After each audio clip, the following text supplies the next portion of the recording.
لله الحمد لله الذي أنعم علينا بنعمة الإيمان والإسلام.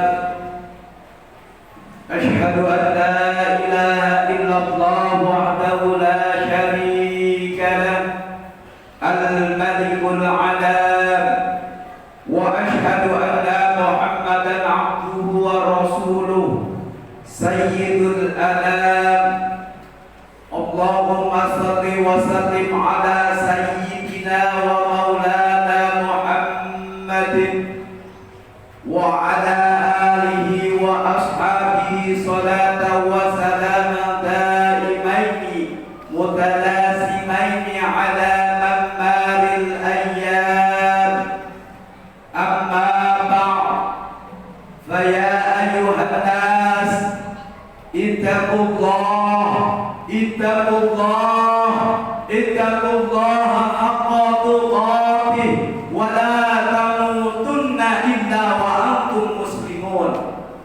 فقد قال الله تعالى في كتابه العظيم وهو أصدق القائلين: أعوذ بالله من الشيطان الرجيم، بسم الله الرحمن الرحيم. سبحان الذي أسرى بعبده ليلا من المسجد الحرام إلى المسجد الأقصى الذي باركنا حوله لنريه من آياتنا إنه هو السميع البصير. وقال أيضا: أقيموا الصلاة وآتوا الزكاة واركعوا مع الراكعين. صدق الله العظيم. Hadirin sidang Jumat yang berbahagia, puji serta syukur selalu terhadir kepada Allah Subhanahu wa taala. Semoga tidak ada yang terpuji kecuali Allah di dunia ini di dalam hati kita, agar kita semua menjadi hamba-hamba yang setia dan selalu memohon bersujud setiap kondisi apapun, memohon pertolongan dan kelebihan nikmat diberikan nikmat ingat kepada Allah, agar supaya kita termasuk orang-orang yang bersyukur. Salawat serta salam semoga selalu tercurah kepada baginda Nabi besar kita Muhammad sallallahu alaihi wasallam. Semoga kita adalah umat yang setia, yang selalu senantiasa dalam kondisi apapun ingat kepada Rasulullah sallallahu alaihi wasallam, bahwa beliau adalah contoh kita, panutan kita, adalah akhir daripada pengikut. Umat kita adalah umatnya Nabi Muhammad sallallahu alaihi wasallam. Mudah-mudahan kita termasuk adalah pengikut Nabi Muhammad sallallahu alaihi wasallam yang paling setia dan masuk surga Rasulullah sallallahu alaihi wasallam. Hadirin sidang Jumat yang berbahagia, Allah Subhanahu wa taala telah memilih manusia yang istimewa, nabi di antara nabi, rasul di antara rasul, untuk bertemu kepada Allah Subhanahu wa taala. Allah jadikan satu malam yang bernama Isra wal Mi'raj. Allah jadikan satu peristiwa yang tidak masuk di akal, yang memang kalau kita pikirkan dengan akal secara nyata, bahwa otak kita tidak akan mampu untuk mengartikan sebuah sejarah satu malam berangkat dari Masjidil Haram ke Masjidil Aqsa, lalu ke Sidratul Muntaha, lalu menembus 7 lapis langit dan juga bertemu Allah. Ini perjalanan cukup jauh dan bermakan waktu, dan bahkan tahun demi tahun secara akal pun tidak akan mampu menembusnya. Tetapi Allah pilih Nabi Muhammad sallallahu alaihi wasallam di antara nabi, di antara rasul, agar supaya menghadap Allah Subhanahu wa taala. Yang peristiwa ini tidak masuk di akal, namun sangat masuk di iman. Imanlah yang bisa menerima kejadian ini. Imanlah yang bisa mensurtil bahwa kejadian Isra Mi'raj adalah benar-benar pernah terjadi dan benar-benar sejarahnya ada. Buktinya di dalam Al-Quran telah nyata bahwa Bismillah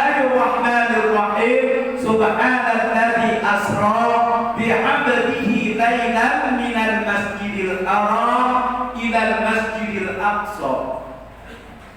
Untuk apa Rasulullah bertemu Allah? Untuk apa? Agar supaya Rasulullah sallallahu alaihi wasallam bertemu Allah untuk memerintah kepada umatnya untuk sholat, khususnya umat Nabi Muhammad, umat Islam, agar supaya perintah Allah disampaikan kepada umatnya. Untuk apa?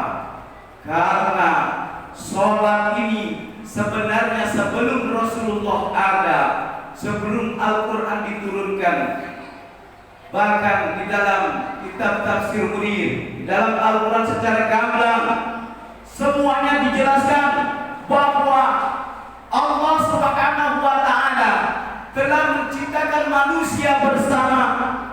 Waktu itu diceritakan bahwa Nabi Adam alaihi salam diciptakan, lalu banyak para malaikat protes dengan Allah yang memang ingin menciptakan makhluk bernama manusia. Lalu Allah berfirman di dalam Al-Quran, qalu rabbul malaikati isjudu li Adam fasajadu illa iblis. Allah berfirman kepada seluruh malaikat, kepada seluruh penduduk langit, kepada seluruh ciptaan Allah yang berada di langit pada saat itu. Namun agar supaya fasajadu sujud kepada siapa? Adam.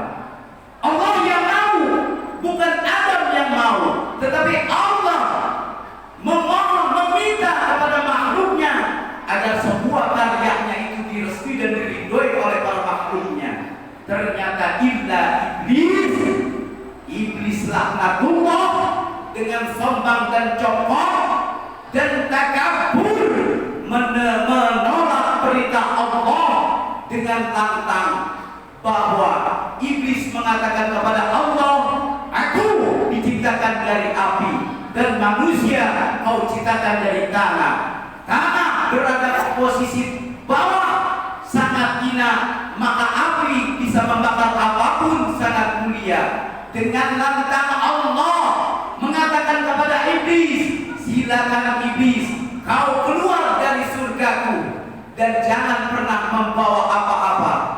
Namun iblis laknatullah menyetujui perintah Allah. Pada saat itu doa iblis dikabulkan. Satu, iblis memohon kepada Allah, ya Allah, sebelum aku keluar dari surgamu, maka izinkanlah aku memohon kepadamu dan kabulkanlah. Baik iblis, kalau begitu apa maumu? Yang pertama, izinkan aku berjalan dan hidup di aliran darah para manusia, anak cucu Adam, dan izinkan aku untuk menggoda anak manusia, cucu Adam, hingga yaumil kiamat. Baik, aku terima doamu. Maka iblis dengan jelas bahwa inna syaitana aduwwun lakum, iblis itu adalah musuh yang nyata bagi kita dan tidak akan pernah mati dan tidak akan pernah sirna. Bahwa iblis akan menggoda dari segi semua kemaksiatan dan ketaatan.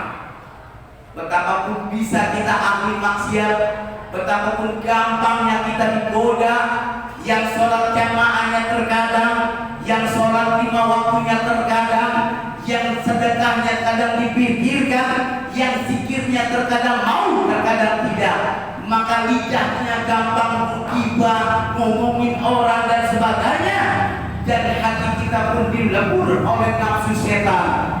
Maka kita akan menjadi penduduk nerakanya Allah kalau kita tidak secepatnya bertaubat kepada Allah dan mohon perlindungan Allah agar supaya iblis tidak mudah dan gampang menggoda kita dengan kalimat astaghfirullahaladzim wa atubu ilaih min jami'il ma'asi wa dzunub, dan kalimatun thayyibah la ilaha illallah Muhammadur Rasulullah. Insya Allah iblis pun tidak akan betah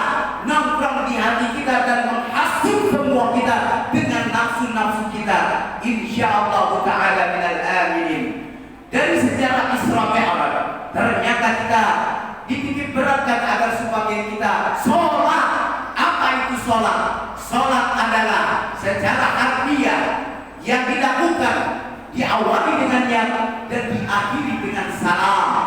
Dan sholat secara lugawi, bahwa sholat adalah diawali dengan takbiratul ihram, dilakukan dan dilaksanakan, semuanya adalah diakhiri dengan salam. Dan jadi sholat menurut lugawi adalah doa.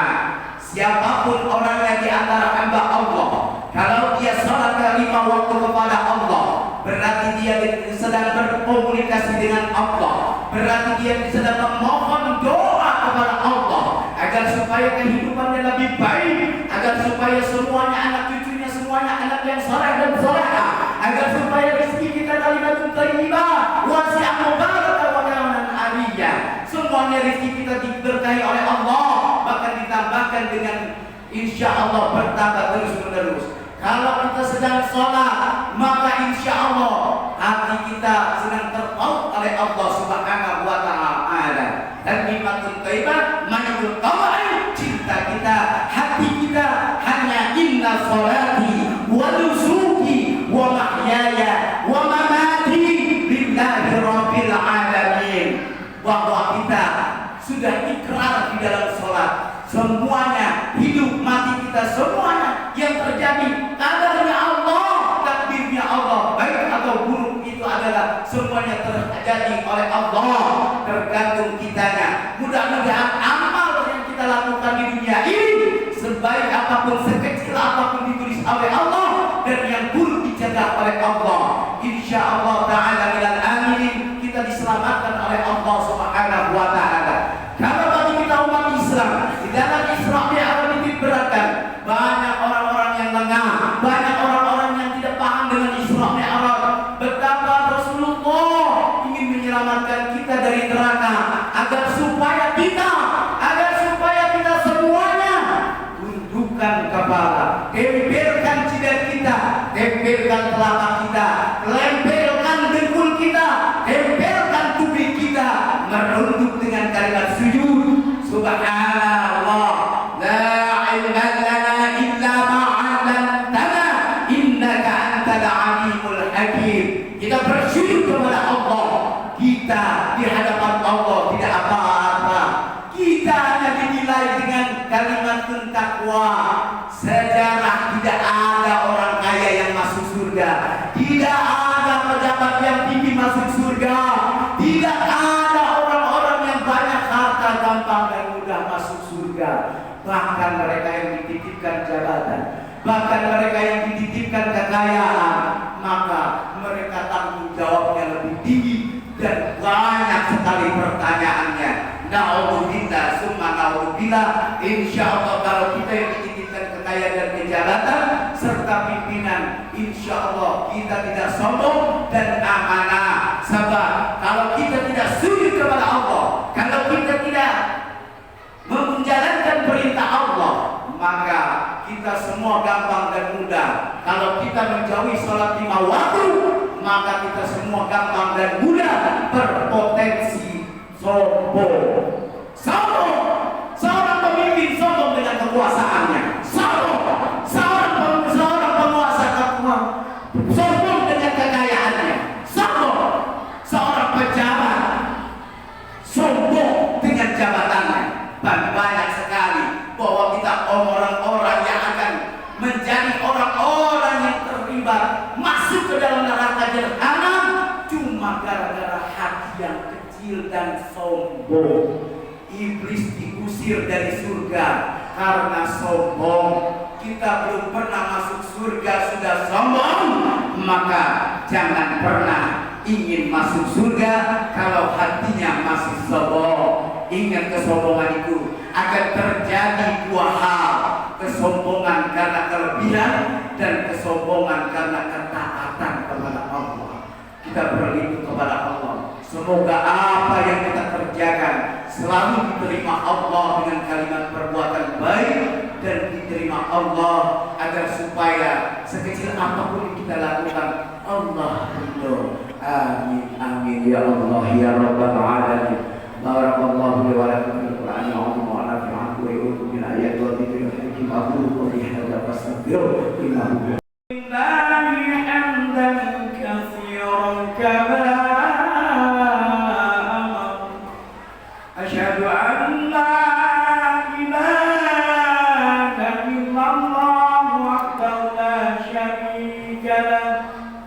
سيد الخلائق والبشر وأشهد أن محمدا عبده ورسوله سيد الخلائق والبشر. اللهم صل على سيدنا محمد المختار وعلى آله وأصحابه الأخيار. أما بعد فيا عباد الله أوصيكم ونفسي بتقوى الله فقد فاز المتقون. قال تعالى إن الله وملائكته يصلون على النبي يا أيها الذين آمنوا صلوا عليه وسلموا تسليما. اللهم صل على سيدنا محمد وعلى آل سيدنا محمد كما باركت على سيدنا إبراهيم وعلى آل سيدنا إبراهيم في العالمين إنك حميد مجيد. وارض اللهم على بعض الخلفاء الراشدين أبي بكر